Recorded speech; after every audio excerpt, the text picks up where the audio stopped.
네, 안녕하세요. 팍스집에 오신 걸 환영합니다. 저희 오늘은 단백질 두 번째 시간 준비해봤습니다. 지난 시간은 단백질의 종류, 그리고 섭취하실 수 있는 방법, 혹은 보충제의 어떤 제품들이 있는지에 대해서 설명을 드려봤고요. 오늘은 식품 선택에 앞서서 저희가 먼저 생각해야 할 부분이죠. 유전적 기질이라고 하는데요. 이런 기질들의 어떤 종류가 있고 또 그 기질에 맞게 어떤 식품을 선택하시고 드셔야 되는지에 대한 이야기를 한번 해보겠습니다.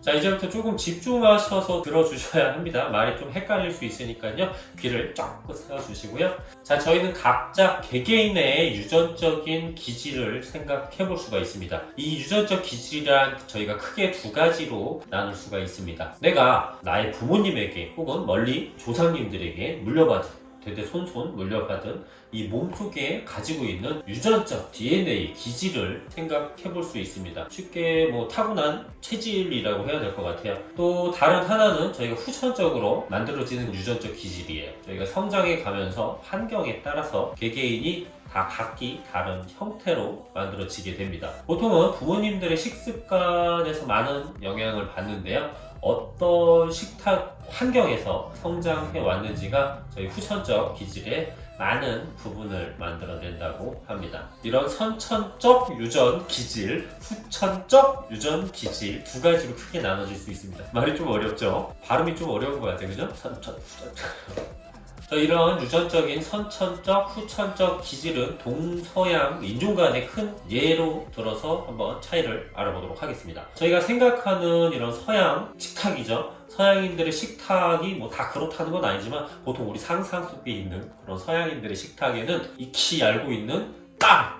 종류가 우선 탄수화물을 주류로 이루겠죠. 빵과 함께 먹을 수 있는 버터나 잼 이런 옆에 딸려오는 것들이죠. 그리고 우유나 다른 음료들이 있을 수가 있겠고, 중요한 건 이거예요. 단백질. 단백질은 우리가 상상 속에서 생각하는 그런 큼지막한 고기 덩어리, 또 닭고기도 저희 터키, 칠면조 이런 거 날아갈 것 같은 큰 거 있잖아요. 이렇듯 식탁에서 동물성 단백질의 섭취가 충분한 구성을 하게 되어 있어요. 반면에 동양의 경우를 생각해 볼게요. 멀리 가지 말고 저희를 한번 생각해 볼게요. 지금은 아니지만 과거 흰쌀밥이 모자랄 정도로 보리밥이나 거친 현미, 감자, 고구마 없어서 못 먹는 그죠?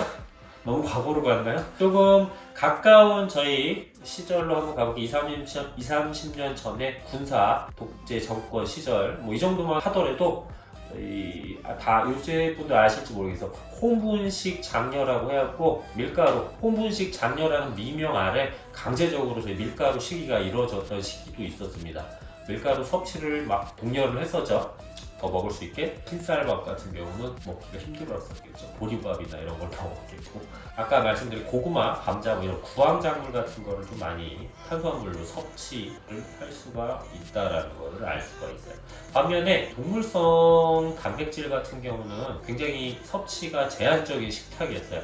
그만큼 동물성 단백질 섭취는 적을 수밖에 없는 탄수화물 주류의 그런 식탁을 구성하게 되었습니다. 그땐 그랬지. 시대가 변하고 먹고 살기 좋은 환경이 되면서 점차 동물성 단백질 섭취는 조금씩 증가되었습니다. 그래봤자 고작 몇십 년 정도의 변화된 일이라는 거. 그렇다 보니 동서양의 동물성 단백질 섭취에 있어서 아까 말씀드린 선천적인 이런 유전적 기질을 비교해 본다면 과거 동물성 섭취가 굉장히 많았던 서양, 그리고 저희처럼 단백질 섭취가 적은 저희 동양 쪽, 그리고 동서양으로 비교한다면 동양 쪽이 열세일 수밖에 없어요.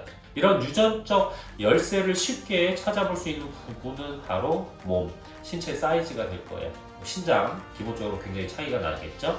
이런 기본 사이즈 자체가 다른데 이 이유는 바로 동물성 단백질 섭취가 그 열쇠입니다. 동물성 단백질의 섭취는 성장 발육에 매우 중요한 역할을 합니다. 서양과 동양을 비교했을 때 체격 차이가 나는 부분은 바로 이런 동물성 단백질이라 할 수가 있습니다. 그러나 지금 저희가 살아가고 있는 지금은 동물성 단백질 섭취의 과잉의 시대예요. 육류 단백질 섭취의 이런 과도한 양, 육류 섭취를 하시면서 같이 드실 수밖에 없는 이런 포화지방의 섭취, 이런 육류들의 가공품들이죠. 소세지나 햄 같은 정말 넘치는 이런 섭취로 우리 건강을 위협하는 문제에 직면해 있는데요. 또 나아가서는 이런 육류를 생산하는 이런 과정에서 발생되는 여러 가지 환경 오염, 탄소 배출, 기후 온난화부터 변화, 기후 변화까지 정말 심각하죠. 지금은 저희 우리의 몸의 건강도 신경을 써야 되는 시기지만 지구의 건강까지도 걱정하는 이런 시대에 살고 있습니다. 모두가 건강했으면 하는 바람입니다.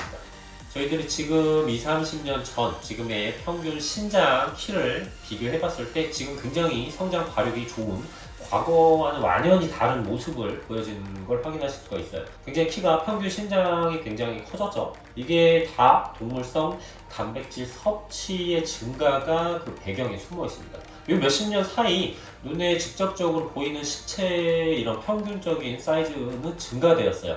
하지만 몇백 년 동안 이 서양처럼 동물성 단백질 섭취를 유전적 기질을 갖고 있는 서양인들과 비교했을 때는 아직도 저희가 열세에 있다는 걸 아실 수가 있어요. 아직까지는 동양 체격보다는 서양인들, 유럽인들 체격이 훨씬 크죠. 이렇게 오랜 기간 조상의 조상을 걸치면서 동물성 단백질 섭취가 이루어진 유전적 이런 기질의 세포, 이런 세포를 물려받은 서양인들과 저희처럼 한두 세대를 걸쳐 오면서 동물성 단백질 섭취가 점진적으로 이렇게 증가되어진 이런 유전적 기질을 받은 사람들의 이런 차이는 분명하겠죠. 같은 소고기를 섭취하더라도 이 사람과 이 사람이 같은 소고기를 섭취하더라도 몸에서 이런 받아들여지는 차이는 분명히 존재한다는 말이죠. 이는 고로 인종별 그리고 유전적 차이에 의한 식품 생물값 자체가 차이가 있다라는 말입니다. 태어날 때부터 이런 차이를 안고 저희가 태어나는 거예요. 반대로 후천적 기질은 앞서 말씀드린 대로 부모님의 영향을 굉장히 많이 받는다고 했습니다. 부모님들의 이런 식이 습관에 따라 자녀들의 식습관이 같이 형성이 되기 때문에 육류를 좋아하시는 부모 밑에서 육류를 많이 먹으면서 자라온 아이의 식습관은 성인이 되면서 대부분 그대로 이어질 텐데요. 이 아이가 성장하고 자라오면서 이렇게 만들어진 후천적, 유전적 기질은 동물성 단백질 섭취함에 있어서 매우 긍정적으로 식품 생물가를 가질 수가 있어요. 쉽게 말해서 오랜 기간 자주 접하고 익숙한 이런 편안한 식품을 섭취했을 때 내 몸에서 받아들여지는 부분이 이 수치상으로 높아진다는 이야기입니다. 그렇다면 이렇게 많은 단백질이 있는데 과연 나는 어떤 단백질을 선택하고 나에게 어떤 단백질이 맞을까라고 이렇게 생각해 보실 수가 있겠죠. 그런데 대부분은 이렇게 생각해서 드시기보다는 쉽게 접할 수 있고 많은 사람이 찾는 또 내 라이프 스타일에 먹기 쉽게 편안한 식품들, 제품들 찾게 됩니다. 물론 대부분의 사람들이 이렇게 하고 계시지만 앞서 이야기를 길게 제가 드린 것처럼 유전적 기질, 또 생물값 이런 여러 가지 참고하셔서 식품을 선택하신다면 매우 좋겠죠? 저의 경우를 한번 이야기를 드려볼게요. 제가 운동을 하면서 웨이트를 하면서 근육을 만들고 닭가슴살을 먹고 운동은 좀 일찍 시작했는데 닭가슴살을 알고 먹은 건 한 20대 초반 때부터인 것 같아요. 그때는 이렇게 닭가슴살에 대한 유통이랄지 이런 아예 자체를 잘 몰랐어요. 운동하면서 알아간 거지. 그전에는 돼지고기를 가장 많이 먹었던 것 같아요. 소고기, 돼지고기, 닭고기 이런 걸 먹었겠지만 돼지고기를 가장 좋아했었고 제일 많이 먹었고 당시에 닭가슴살은 진짜 굉장히 억지로 먹었어요. 삶아서 먹었는데 냄새 누린내도 그렇고 이거 어떻게 맛있게 먹으려고 해도 정말 힘들었어요. 이 조리법 그때는 무조건 싱겁게 먹어야 되고 소금 먹으면 안 되고 김치도 심지어 먹지 말라고 했거든요. 그런 정포력이 굉장히 떨어졌던데요. 이 닭고기를 삶아서 먹는데 너무 힘들었어요. 구워 먹는 것도 그냥 그렇고 또 기름에는 튀겨 먹으면 구워 먹으면 안 된다고 기름도 안 치고 막 먹었거든요. 억지로 이렇게 닭가슴살을 먹어서 그런지 속도 굉장히 불편하고 안 좋고 피부도 점점 안 좋아지는 것 같고 당시에 닭가슴살을 제가 먹어도 몸에서 좀 겉도는 먹어도 다 이렇게 그냥 다 배설해버리는 것 같은 느낌이었어요. 운동을 하고 효과를 본다라는 느낌 전혀 없었어요. 다들 닭가슴살을 먹으니까 따라서 먹는 그런 흉내만 냈던 것 같아요. 그때 닭가슴살을 안 먹고 버린 적도 엄청 많아요. 저희 어머니가 알지 모르겠는데 그때 버린 적도 되게 많아요. 이게 시간이 좀 지나면 냄새가 나잖아요. 안 먹고 버린 경우도 있는데 그렇게 먹다가 안 먹다가 뭐 몇 년 지나고 10년 지나고 20년이 지난 지금에 와서 느끼는 거지만 이렇게 안 맞는 음식을 식품을 고집하는 것보다는 나에게 시간을 줘야겠구나, 줬었어야 했구나 이렇게 느껴집니다. 지금 워낙 좋은 간편한 이렇게 먹기 뭐 심지어 맛도 있어요. 괜찮죠? 이런 좋은 레시피로 잘 만들어진 닭가슴살을 먹고 있는데 운동을 하고 먹으면 지금은 막 근육으로 가는 것 같아요. 과거처럼 이렇게 겉도는 느낌은 전혀 없어요. 소화흡수 잘 되는 느낌이에요. 배변도 좋고 모든 음식인데 단백질이든 탄수화물이든 뭐 다른 거 마찬가지인데 키워드는 요거야. 먹고 배설이 굉장히 좋으셔야 돼요. 먹고 소화가 불편하다, 흡수가 별로 안 되는 것 같다, 뭐 무슨 다른 트러블이 생긴다, 배변 자체가 원활하지 않다라는 거는 문제가 있다라는 거를 꼭 알고 넘어가셔야 돼요. 체크를 꼭 해보셔야 됩니다. 다른 걸로는 제가 또 탄수화물을 먹었던 걸 말씀드릴게요. 현미 같은 경우도 마찬가지인데 어렸을 때 그냥 뭐 흰쌀밥만 먹었지 현미는 잘 먹지 않았어요. 운동할 때 뭐 그냥 고구마 감자를 먹었었지 현미는 처음에 잘 안 먹었었거든요. 그러다가 나중에 좀 이제 성인이 되고 지나가면서 현미를 조금씩 먹기 시작했는데 그때도 마찬가지였어요. 몸에서 느껴지는 거. 현미의 이런 거친 식감 뭐 여러 가지 굉장히 좀 많이 씹어야 됐었던 것 같았고 소화도 좀 잘 안 됐었고 불편했어요. 마찬가지로 몇 년 시간을 두고 먹으니 몸에서 점점점 받아들여지는 것 같고 소화도 흡수도 조금씩 좋아지는 것 같고 지금은 거의 현미밥을 먹습니다. 흰쌀밥 한 톨도 안 섞인 현미밥을 먹고 있어요.